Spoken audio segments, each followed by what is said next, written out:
Nice Matin. Il est 9h-5, Patrick Cohen. Bonjour Philippe Vandel. Bonjour Patrick. Quel est l'infomédia du jour? Du foot à l'heure de l'apéro. J'explique, normalement le dimanche sur Canal+, il y a 2 ou 3 matchs de Ligue 1. Le match phare est diffusé à 21h. Hier c'était OL-OM. Il y en a un autre à 17h, un autre à 15h. Le PSG, c'est l'équipe star du championnat. Et pourtant hier, son match contre Nice a démarré à 13h. Ce qu'a fait remarquer la présentatrice de l'avant-match, Laurie Delostal. Et on va prendre donc, on est à moins de 5 minutes du coup d'envoi, la direction de l'Alliance Riviera pour ce match à l'heure du déjeuner que l'on va vivre avec David Berger et Franck Sauzet. Salut messieurs, et ça tombe bien. Bonjour Laurie, bonjour Laurie. Ça tombe bien parce qu'il fait envie messieurs ce match. Et oui, elle en rajoute, elle note que le match fait envie car l'horaire est tout pourri. Il a été avancé à 13h pour des raisons de fuseau horaire, ce qui peut créer un nouveau problème, relevé dès la 2e minute du match par les commentateurs, la digestion. Ce match a l'air de démarrer sur un bon rythme, Franck.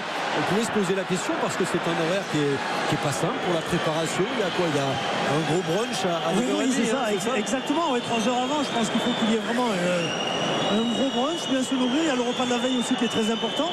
Et oui, c'est très important, le repas de la veille et le brunch. Non mais bon, quel rapport avec le foot? Bref, si ce match était avancé à 13h, c'est pour le marché asiatique, car au même moment, il était 20h à Pékin. Alors vous allez me dire, qu'est-ce que ça peut nous faire que les Chinois regardent le championnat de France? C'est bien simple, pour ces matchs, ils payent des droits. Les droits internationaux de la Ligue 1 française, c'est 45 millions d'euros par an à se partager entre clubs. À comparer à la première ligue anglaise, les droits internationaux sont de 1,2 milliard.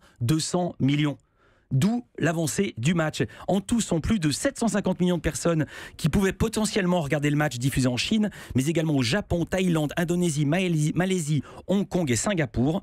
Nice PSG était retransmis sur 2 plateformes qui, à elles deux, ont une base de 700 millions d'abonnés. Si 1% seulement ont maté le match, ça a fait tripler l'audience. Village Média, votre émission à 9h30. Nos invités seront Gilles Boulot, la star du 20h de TF1. On va faire le bilan de la première semaine du nouveau magazine d'info quotidien de TF1, le 20h le Mag. Et puis Memona Interman, membre du CSA, pour parler de la journée de la langue française dans les médias. Ça me laisse 24 heures pour m'acheter un dico. Ah bah, très bien. Ça sera demain.